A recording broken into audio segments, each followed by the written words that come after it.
சைதாப்பேட்டை சென்னையில் அமைந்துள்ள ஒரு வரலாற்று சிறப்புமிக்க பகுதி.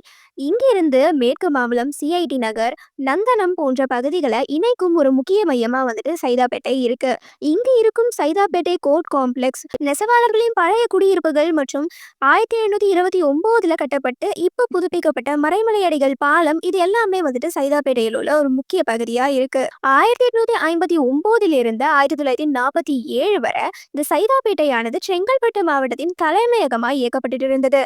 1947 பிரிவினைக்கு பின்னர் சில காலம் ஆந்திர மாநிலம் அரசாங்கத்தோட தற்காலிகமா சைதாப்பேட்டை இயங்கிக்கிட்டு இருந்தது. பின்வந்த ஆண்டுகள்ல தான் மெட்ராஸோட சைதாப்பேட்டையானது முறையா இணைக்கப்பட்டுச்சு. சைதாப்பேட்டை அப்படின்ற பெயர் சையத்கான் பேட்டை அப்படின்ற சொற்றொடர்ல இருந்து உருவானதுன்னு சொல்லப்படுது. 1830களில் ஆட்காடு நவாபின் படை தளபதியா இருந்த சையத் கானுடைய பெயரே இந்த இடத்துக்கு வைக்கப்பட்டிருந்தது. சையத் கான் பேட்டை அப்படின்றது பின் பிரிட்டிஷ் இந்த இடத்தை ஆக்கிரமிச்சதுக்கு அப்புறம் அவங்களுடைய சொல் வழக்கத்துல சைதாப்பேட் அப்படின்னு ஆச்சு. அந்த பெயரே இப்ப வரை நிலைத்து நிற்குது. அதனால சையத் கான் பேட்டை அப்படின்றதை மருவி சைதாப்பேட்டை ஆச்சுன்னு சொல்லப்படுது.